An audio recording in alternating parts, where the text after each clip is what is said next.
King P here, And Steelio7. and welcome to another episode of This Week in Metropolis. On this week's show, we speak to Jordan from the Mash Gang, who are an up-and-coming craft brewery. He tells us about what it's like starting a business in the middle of a pandemic. Ladies and gentlemen, it is my pleasure to welcome you to This Week in Metropolis.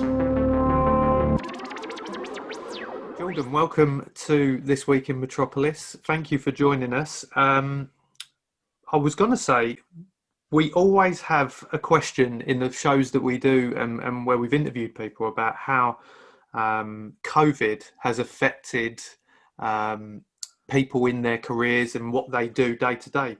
For yourself and your business, it's slightly different because it was actually the creation of your business. Literally, I can say 100%, don't get me wrong, COVID has caused us innumerable problems, and I'm happy to go into those. But if it wasn't for COVID, I don't think we would have started this business at all.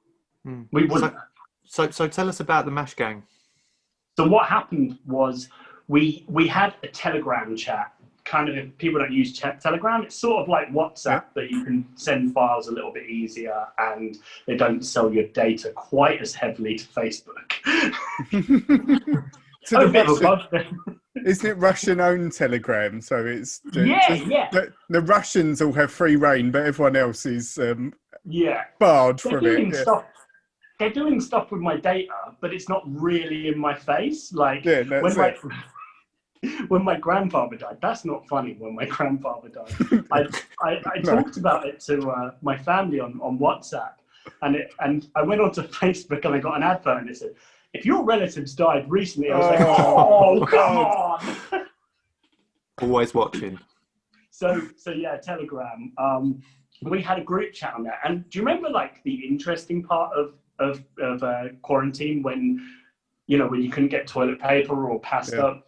We had a Telegram group, and all we used to talk about it, and it was where you could buy various things. And these were friends of mine, people I'd either gone to school with, people I'd worked with, or people I knew. And we wanted to just stay in touch. We're all sort of parents, pretty much, or relatives of each other. And it was this kind of, is your kid going to school? What are you doing with your kid? And all of the kind of just mundane things. As we kind of got hold of what was happening a few weeks in, at some point, one of the guys started to say, "I've been day drunk a lot recently," and it was and I stopped drinking a hell of a long time ago, maybe more than 10 years now. No, I don't keep tracking. And I said, well, I start my day with I've got alcohol-free champagne, and I start my day every other day with alcohol-free champagne. God, that's a sophisticated start to the day, isn't it? Yeah, and no one can really make fun of you or test you for it, because you're the one that's drinking champagne at 9 Yeah, that's it. And they just said, "Where did you get that? Where did you get X, Y, and Z?" And then, being kind of competitive guys, a few of them were "Well, I found these, and these are imported from Germany, and they're really expensive." And then it escalated into this arms race of buying bougie, low alcohol beers. And then the inevitable happens that one of them doesn't like one of the beers and said, "I could make a better beer than this." I mean, you couldn't. And they basically said, "I'm better. Watch me." Yeah. And then that's how it happened. And I'm kind of the kind of guy who likes doing my research. So I went through loads of places, loads of processes, loads and loads of detail. And then I found a guy that was just brewing low and no alcohol beers, and sent him a message. And then Zoom facilitated a chat with him. And he's like, "Well, I'm out of work at the moment because I'm not allowed to go to work at the brewery, but I've got a small brewing setup at home in my kitchen. I'll just make you something. What do you think?" And then I was like, "Amazing. Guys, we can do it." Yeah. So I think our first run cost us something like £300.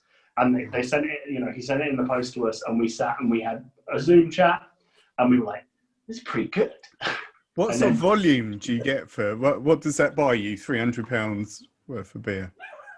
Well, I think it was a very unusual circumstance, but I think we ended up with 30 bottles of, of production, pre-production prototyping. But of those 30 bottles, 15 of them were one variant and 15 of them were another. So it was probably the most expensive round I've ever bought. Yeah. But satisfying. Yeah, I guess but you made it. That's the amazing thing. Yeah. Well, I didn't personally make it. I'm not stupid enough to kind of assume that I know enough about it to just go ahead and do that. But the guy said that in the first Zoom call, he said, there's such a chaotic energy. He felt that saying no to this project was a bad call, and we've worked together ever since. Now I think we've made 9 or 10 different bits with each other. Amazing. That's fantastic. One of the things I noticed as well, and you mentioned there that you all tried that first one over Zoom. There's a line on your site which says that you've never actually, the gang as such, have never actually been in the same room at the same time. Is that right? It's still true. That's amazing. It's still true. It was close. It was really close. We had a launch at Brewdog in Old Street, Shoreditch, and the brewer was stuck in traffic on Hackney Road, and he didn't arrive in time. So technically, although we had seen him that day, we didn't see him all together. Yeah. So at no point have we been in the same room at the same time still, even though we were slated at that event to be in the same room, we still were. Yeah. Was that due to geographical sort of, you're spread around, or just because of lockdown that you've been sort of separate as such? Bit of column A, a bit of column B.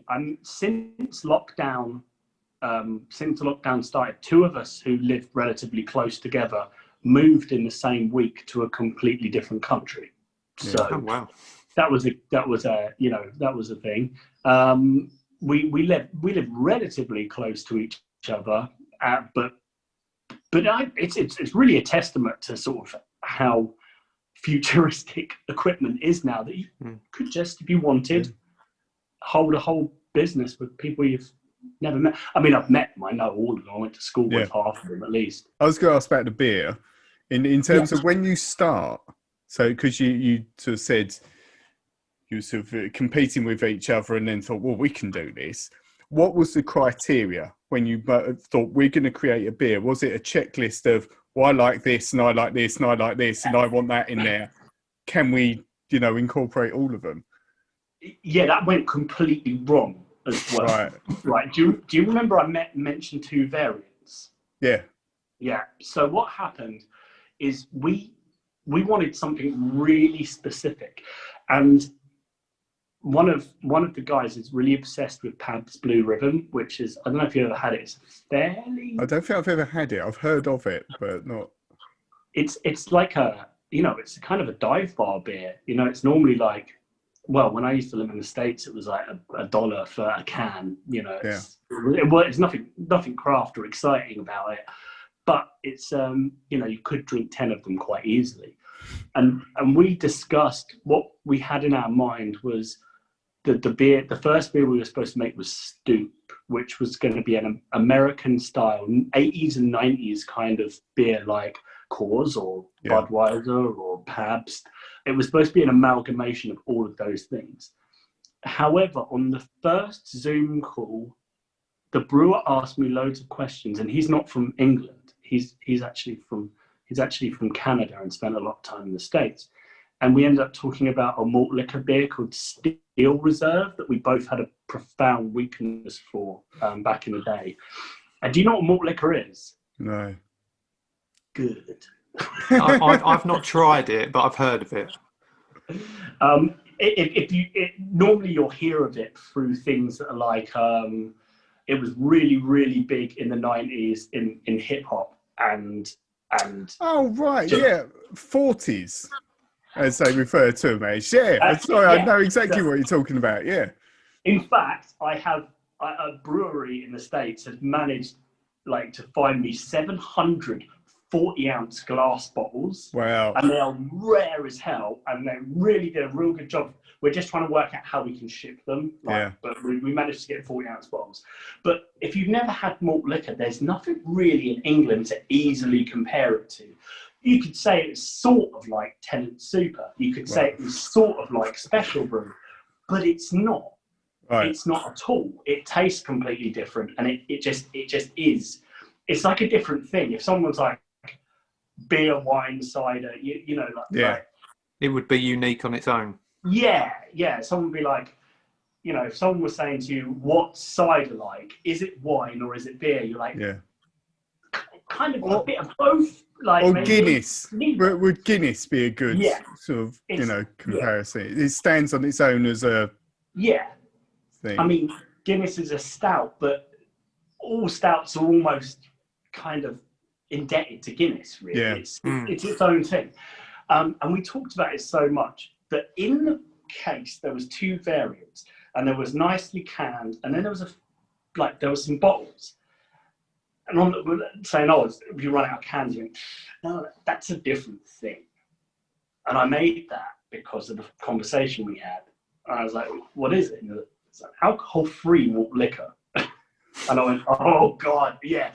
And we opened it, and everyone just said, we put Stoop on the back burner for a month. We liked the other samples. The other samples were good. They were like a good Pilsner, like an American Pilsner. It was really nice. But we wanted to make this one.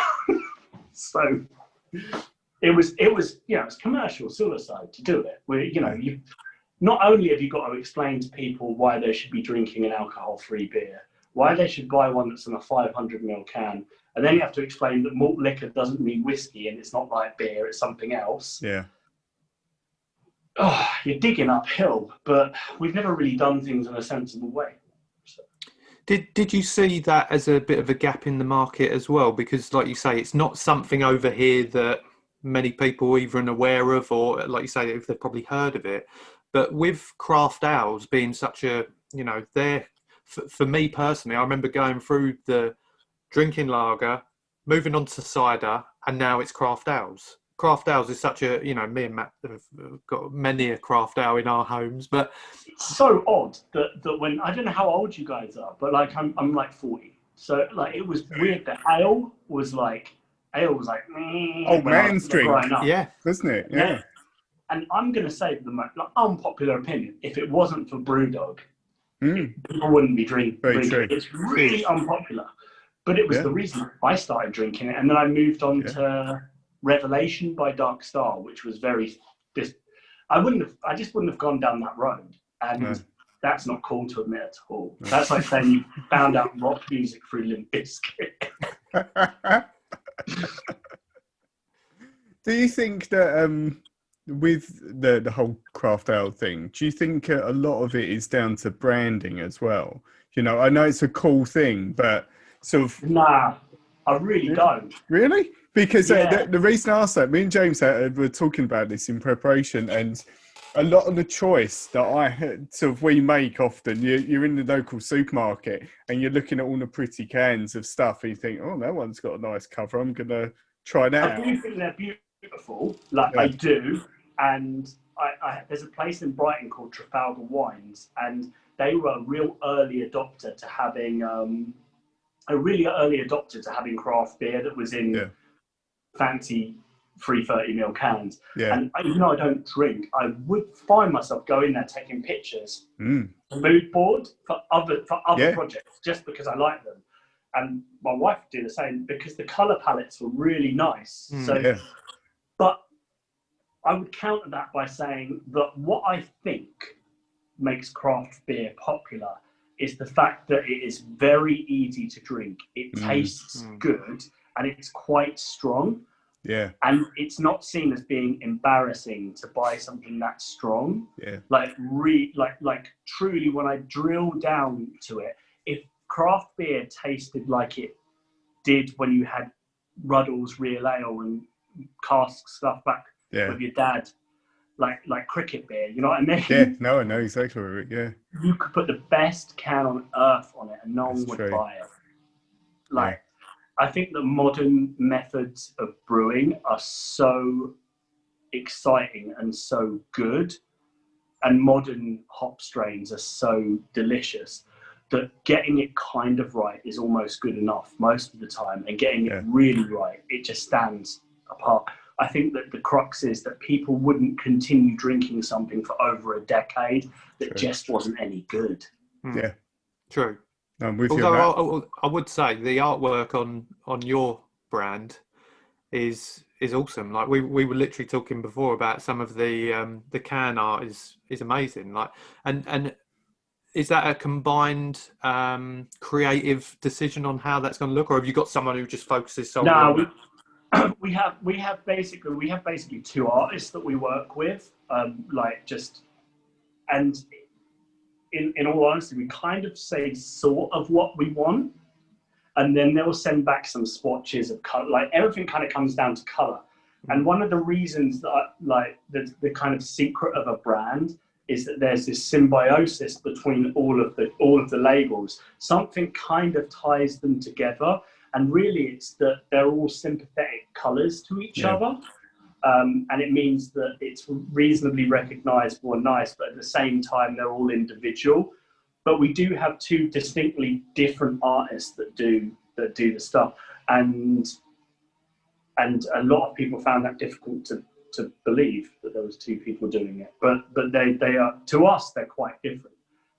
So to answer your question, really, we're kind of, once we've made a beer, we have to name it. And normally projects have like a kind of joke name, and sometimes it just sticks. Sometimes it's something that's off the cuff. But essentially, a lot of the things that we make, the artwork actually comes way down the development line. Not least because a lot of the times in brewing, it just goes wrong. Really? Yeah. And what's that, for what reason? Is it just the alchemy as such, for want of a better word, that you're creating this thing and sometimes it doesn't do what you want it to do? Right. So, yeah, some things that should work just don't, and some things are like mysterious and baffle even people that have been in the industry for ages. My white whale, my like Moby Dick, is blue raspberry beer. I failed at it 18 times this year, and it's something to do with the fact that the hops seem to sit in the same, like, I tell you what, Matt, you're a musician, right? You know when you're EQing something, if you had to, you know when you like double track guitars and you get like an EQ build up? Yeah. Like, so if you're using a Strat and a Tele, you don't get it as much. If you keep overdubbing with a Tele, eventually you get a spike of EQ. Yeah. That's like the hop flavour and the blue raspberry flavour go together. And you can either have one or the other. Yeah. You can't pan taste, right? So you end up with this weird spike, and you either end up with all of the hops and none of the raspberry, or you end up with all of the raspberry and none of the hops. And then it goes green as well, right? And there's only one company that I've ever seen called Spanish Marie in the States, who I really like, and they've done it. And I refuse to ask them how they've done it. Yeah. so I won't stop. But yeah, it goes wrong. We've had 2 batch failures this year. I don't mind talking about failure. It's really part of the job. And one of the biggest, well, not failure really, one of the most like alarming things we had was we did a cinnamon and peach cobbler beer. And what happened is the logistics took a little bit too long to deliver them, and they were supposed to be for a tasting event, and some of them got lost for a bit of time. Some of them had clearly got hot, and they just started to re-ferment. So when people opened them, they just exploded. Oh. Like, and yeah, that happened. That happens when you're using fruit in a beer. It happens quite a lot. You can try your best. We pasteurized them. And we put potassium metabosulfate in them, which is supposed to kill off any yeast, wild or not.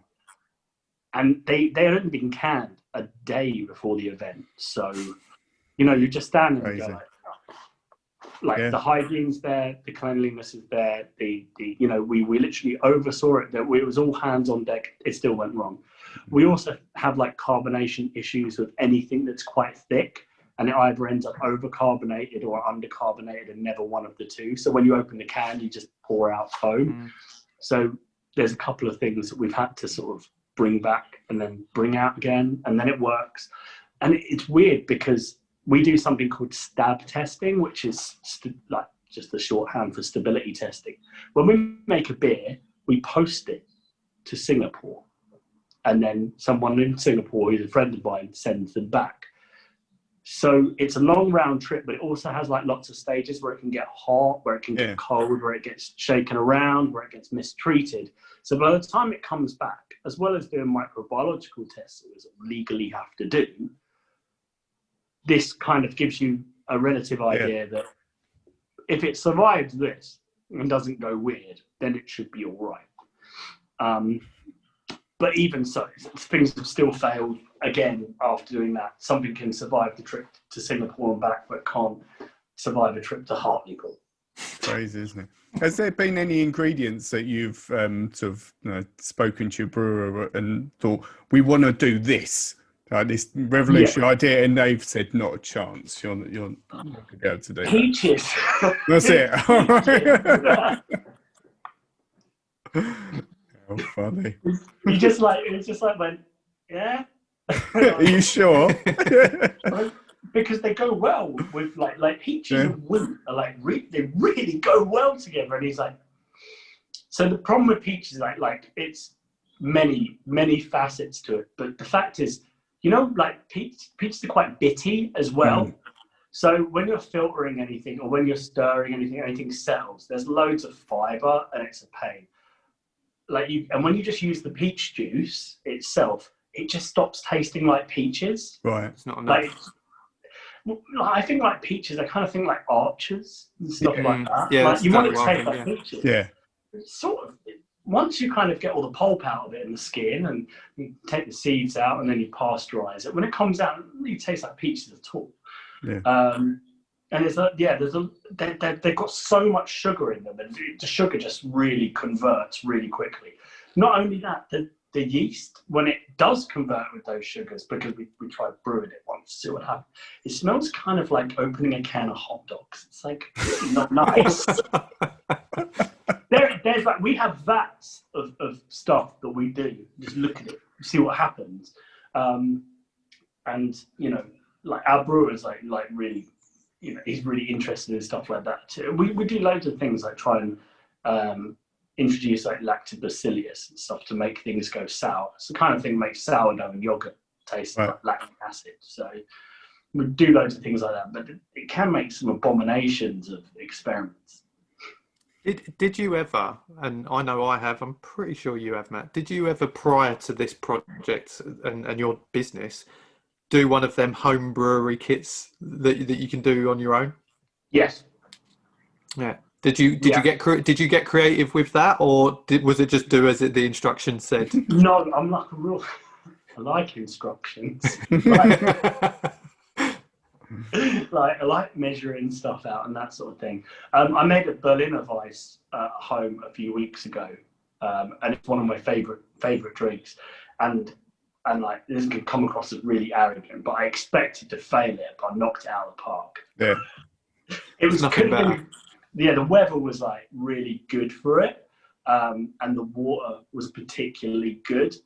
And the kit that I got, and I'm not affiliated with them anyway. It was a Mangrove Jack Raspberry Berliner Weiss, and it was bang on, really, really good. Like, it was sour, it was sweet, it was kind of raspberry, didn't smell funky in the wrong way. It was really delicious. Have I done beer kits and failed at them loads? Yes. Yes, I have. I've only ever tried to make red wine, and that failed awfully. I think it's too hot. It was too hot in the garage. I think. A lot of it's like getting the temperature right, and obviously there's corners to be cut in those things because they're trying to make the cheapest product that's usable work.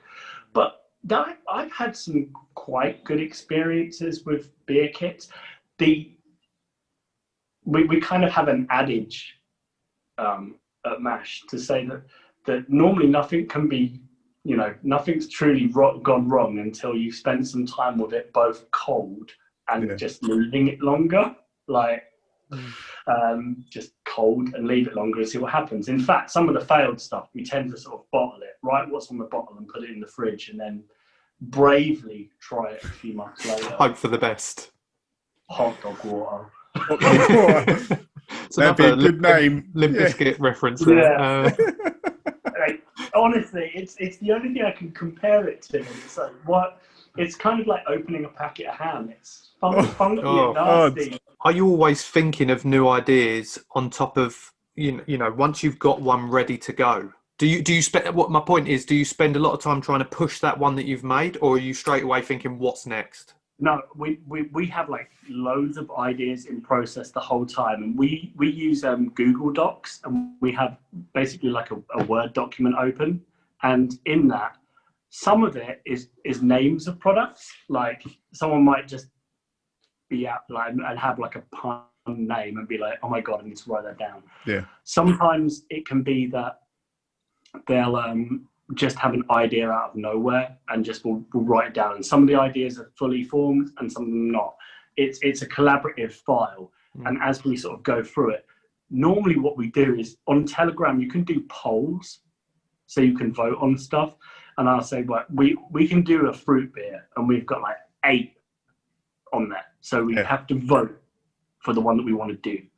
And then we'll take maybe 3 of those and we'll take them to the brewer and say, like, which one of these do you think we can do next and what should we do next? Sometimes he'll say, like, you just do all of them. Yeah. Sometimes he'll say, I can do this one, but this is a real hassle.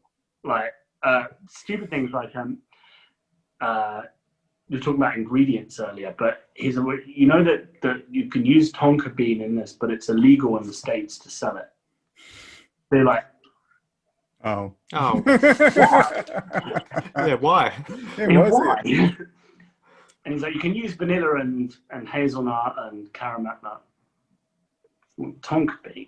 Yeah. Then you can't sell it in America, and then you better hope that it doesn't get sent there by someone else because that'll be your fault. And then you're like, okay, well, we'll do something else then. So the answer is constantly, it's the best part of the job. Like development is without a doubt the best part of the job. Like it really is. It's kind of being part of like Willy Wonka's chocolate factory, literally no chocolate, unless Oompa Loompas. We have literally no Oompa Loompas. and instead of being a giant factory, we kind of just have a shipping container in Shoreditch. But apart from that, it's exactly the same. Yeah. Well, you mentioned America there. I'm assuming your beer goes out across the world. It does, and you know what? We sort of try not to do it because it's really a pain, but it does get out there. We have quite our biggest secondary market is Australia, and that's quite far away. So, but we don't have nearly the capacity that we would like to actually to fulfill the orders that we would get. And one of the reasons we changed like something you find when you're in a new business, you find some things are just bizarre. But making 500ml cans was really, really cool. But from a logistics point of view, it's a nightmare. Yeah. Like they're just too big to ship. And there's a reason that when you see most beers that are from international brands are 330ml. Basically, it's like 4 330ml cans still comes in as a small package for most couriers. Right. Whereas 3 or 3 500ml cans doesn't. So it's like when you're trying to bring people on board with something, like the best sales pitch really is someone trying something. And they can only try it if it exists and it's out there. It's the best marketing on earth. Like you said, like even if the can was beautiful, it might make you take it off the shelf. Yeah. But you would only have one of them. On the second time, yeah. What part then does the community of people that are buying the product and sort of following your brand, do they play a part in terms of flavors or or artwork or so on? Do you listen to that feedback and use that occasionally? I mean, I'm interested in what they say, but not really, because I mean it's kind of what we call the white vest situation. I can explain if you want. Yes, that sounds interesting. So the first lesson I ever got taught owning my own business. So I lost my job working just as my daughter had just been born. I kind of got made redundant, and I was at the weekends. I was sort of selling T-shirts that me and my wife would design, and actually we're doing a lot of design for bands and stuff. And the designs they didn't want for the T-shirts, we kind of kept them for ourselves and printed them as like a clothing brand. Yeah, that really loosely. I mean, we only had a few designs and a few things. This is quite a long time ago now. But one of the things that I found when I didn't have work, I suddenly started to do this a lot more whilst I was looking for work, and it kind of ended up being my job. So that selling T-shirts was my job. But the first big mistake I made was listening too much to people that say they want something. Yeah. And I didn't realize that what people were trying to do was kind of say that they liked what we were doing, but they didn't want to financially commit to it. But they didn't want to say that. They wanted to kind of give themselves an out. So we end up with the white vest situation. We had a T-shirt design, and a guy said, "Oh my God, I love this shirt, man. Have you thought about printing vests?" And I was like, no, I can. He was like, "If you put this on a vest, man, I'll buy it straight away." And you're like, if this guy wants it, then other people will. I'm not going to wear a vest, but other guys might. And I took some of the money that I made, and I bought 100 vests, black vests. And he was like, "Oh my God, yo, you did vests." I don't really wear black vests. I'm more of a kind of white vest guy. Like, are you going to do like white versions of this? Oh. And at that point, I should have gone, no. Yeah. I should have gone, no. But at this, I was like, maybe white vests sell better. I did white vests. He's like, "Yo, save me one of those for payday." I never saw him again. Oh God. I keep one of the vests. I've got it. As a reminder. Never again. People just want they want to support you and that, but then they're not either willing or financially able to support you. Yeah. Really, I think that big brands, what they do is they make a product, and then they try and find people that will buy it, or they try and coerce people into buying it. You know, when you see the guy on the Burger King advert eating a burger, like, you know that he didn't actually buy that burger, right? You know, he's being paid to pretend to like the burger, so he can show you eating a burger is good. It's like, humans are so like that. That's as simple as it is, and it's like I love watching adverts. And you sit there and it's just like, burger. That's it. You eat this burger, did, man. Exactly. If you eat this, you'll be as cool as this guy. Yeah. I want one of those. Burger. Bacon in it. You like that, right? And you're like, I want one. Let's go. And it's like, you know, so what we decided that we would do. There's like various things we decided and we ironclad in the business. Yeah. If someone come to us with an idea and we were like, didn't think about that, but yeah. You know, if someone came out of left field and was like, "Have you ever made like a tiramisu stout?" And you're like, "Wow, no, but we should." You know, like that's a thing. But you know, you get emails and stuff where people are like, "You shouldn't do this. You should do this and do this." And you're like, "What do you? So do you work in the brewing industry?" It's like, no. Oh, okay. Thanks then. Thanks. So it's, you know, it's no, we don't. But the other one, we'll take like constructive feedback on, like, it hurts sometimes, but when a lot of people say something about something, you've kind of got to get it. Yeah. The only exception to that is like California Uncommon. People will be like, like I can't even taste the hops in this, and it's like, yeah, like it's kind of like ordering a black coffee and saying like, there's literally like the milk not coming through for me, man. That's because it's not in there. Yeah, I'm pleased. you tell that.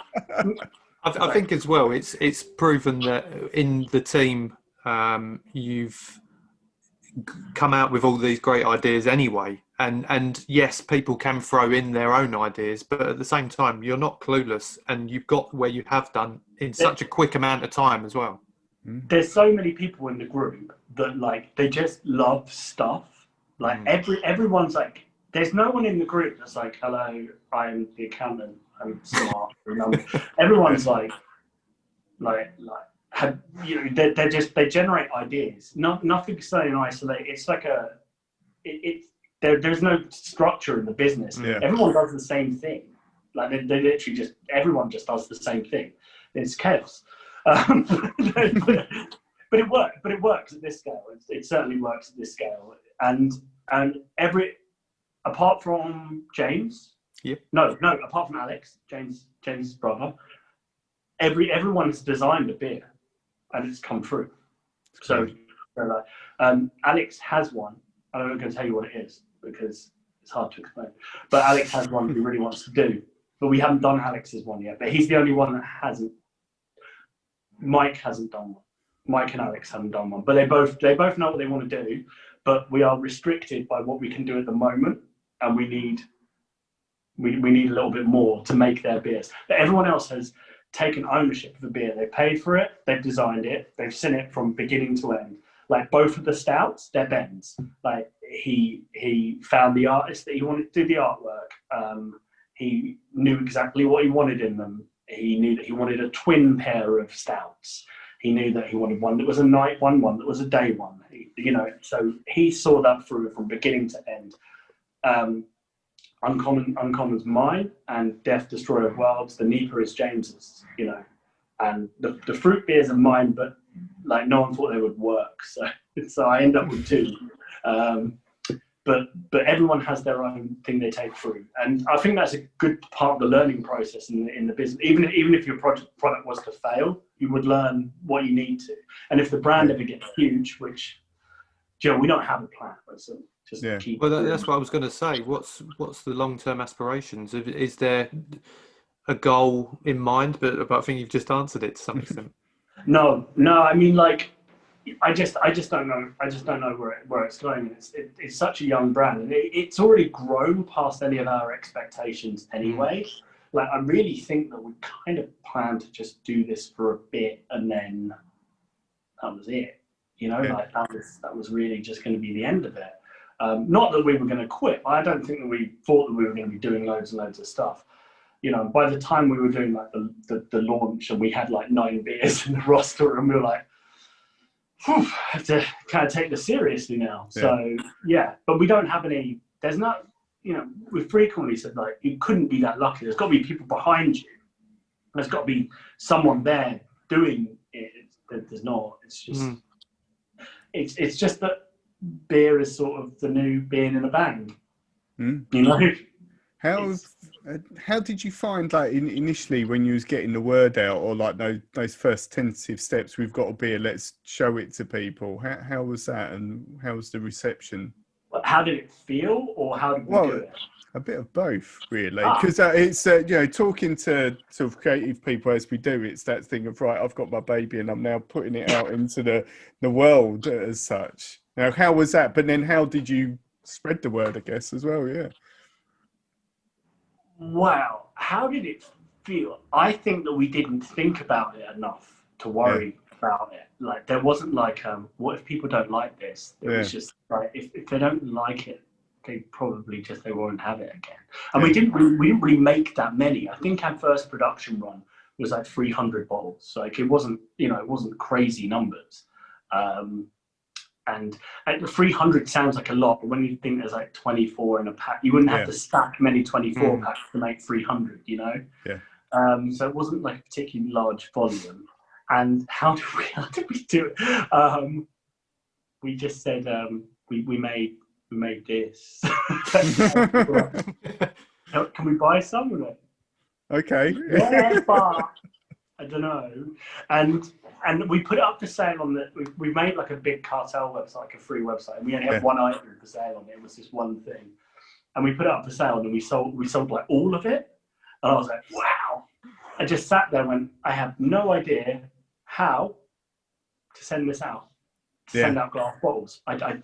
And it was, remember, it's the middle of like a pandemic, so you couldn't pop down the shop and buy some packaging or anything like that. And I eventually, like, I got loads of boxes, you know, I bought them off Amazon or something. I put them together and I sent it all out. And I sat down, and afterwards we had lost 74 pounds. Oh no! just missed. You know, the bottles were slightly too high. It was slightly too heavy, so it went up. So I think we lost like 72 pounds on our first ever thing, and then went out like, and then because there was like an odd number, we had just a few left over. I think maybe we had 9 bottles left over. And we made a decision that we were just going to send them out to people like, you know, people who do beer reviews and stuff, but not like just alcohol-free beer reviews, like people who did any beer reviews. Yeah. And we sent those out, and then I had 2 bottles left at the end of it. And for some reason, I just sent one to Brewdog, and I just wrote like beer buyer or something on it. Yeah. And just I stuck it, just sent it to their like London address, and it hit anything for ages. It just went, and loads of we haven't sent beers out for review again. We've said to people if they want beers, they can just buy them, like, and review them if they want, because it's a cheap barrier to entry. You know, they're not very expensive. But we had a few reviews back, but someone like just went, thanks for the beer, and it was like, cool, what do you think? It's like, yeah, it's all right. Thanks. Anything more? You know, like, and at that point we were like, we should have just drunk them, you know. Yeah. Then we did a second run, but we did exactly the same. We made 300, and then we actually added postage and packaging, and we made boxes, like we did across. And someone we put aside, and Alex literally drove around pubs saying, try this to people. That was his marketing strategy, was try this, you know. And they did, and we were surprised. We shot ourselves in the foot, because I think he went to 9 places on the first day, and they all went, yeah, great, well, we'll take 48 of them. And we went, oh. What now? like in a bit, or like, and they're like, no, just take them now. And he was like, I'll go and see what I've got in the van. And he's like, I've got 4. But I guess that's what you want, though, really, isn't it? That's what you want. You want them to be saying that, so then it gives you the kind of motivation to go, right, we need to get this in production. Yeah, we did, and it was from that moment we literally did. And we sent them out to a number of e-commerce retailers and stuff, and they were like, yeah, great, we'll take it. We're like, how much? How much you got? And it was like, don't know. And you know, then we sort of sat down. We're like, we have to do this like properly. Yeah. So we did our first production run of cans, and that took a while. It's like scaling it up. It's just really difficult, and we didn't want to mess it up at all. We just really didn't want to mess it up. We still messed it up, but we didn't mess it up as bad as we meant to. How long does it take for a production run? That's like it really depends. The best way of thinking about beer is like thinking about it like bread.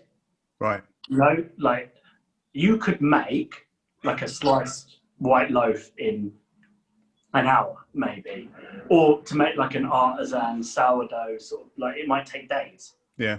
It's kind of like that. I think you could probably make a not inspiring but average alcohol-free beer in about 7 days if you wanted to.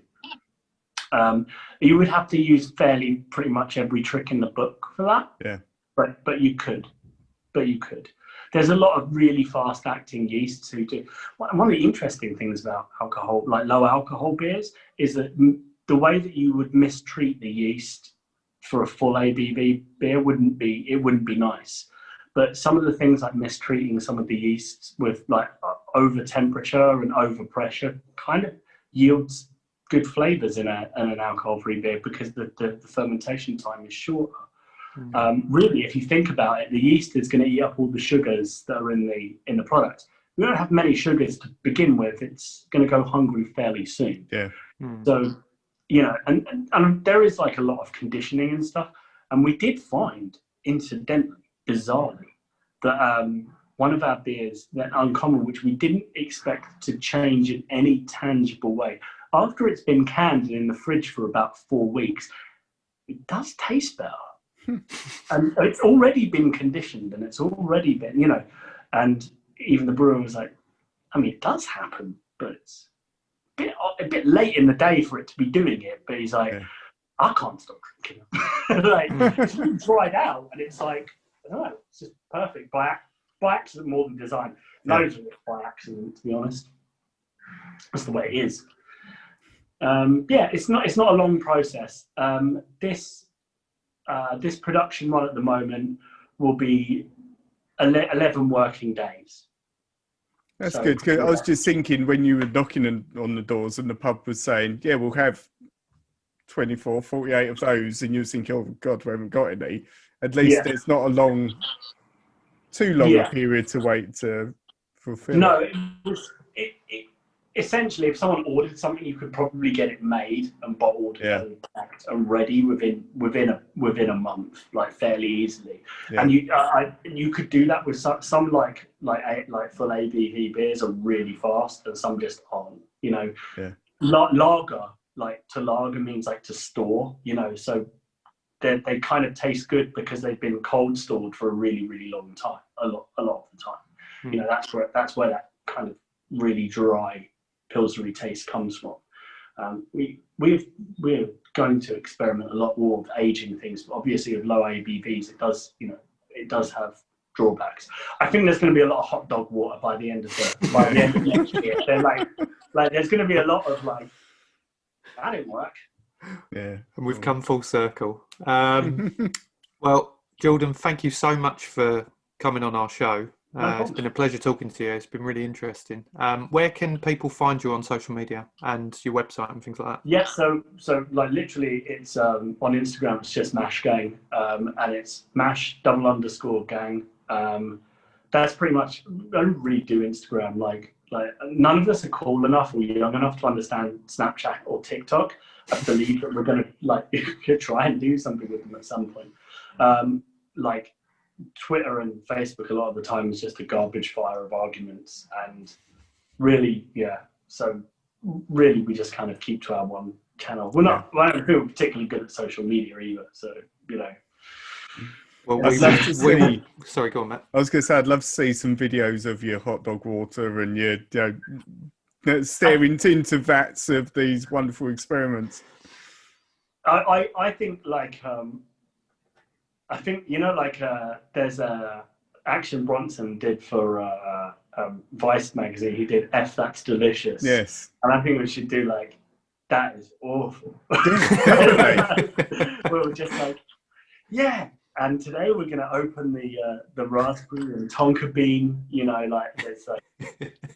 It'd be incredible, but people love watching that stuff, don't they? There's so much car crash value in, you can really, we celebrate, we pretty much celebrate our failures. We just when all of our hands were exploding, we were just getting people to just video it and send it to us, and we just refund them and send them more stuff. Sorry, because it's just funny. So you have to laugh at yourself because it's gone so wrong. Amazing. We're not Budweiser. We don't have to hide it. No, that's exactly. There's no board members to appease, is there? Yeah, and I think people would rather know that when you make a good thing, it stands on the shoulders of every failure you've ever had. And definitely. God knows I've had a few of them. You know. Yeah. So. Amazing. It's been a pleasure talking to you guys. Thanks for having me on today. So you're welcome. Thank you, Jordan. Thanks for coming. Well, I hope you enjoyed that as much as we did. Don't forget, if you did enjoy it, please like, subscribe on whatever platform you're watching and listening on, because in that way you won't miss out on any future episodes we put out. Yeah, and don't forget to follow us on all social media platforms as well. We're on Instagram, Facebook, Twitter, and give us a follow, and you'll be able to keep up to date with all of the latest episodes and posts that we put out there. But thank you for listening and watching. And we'll see you next episode.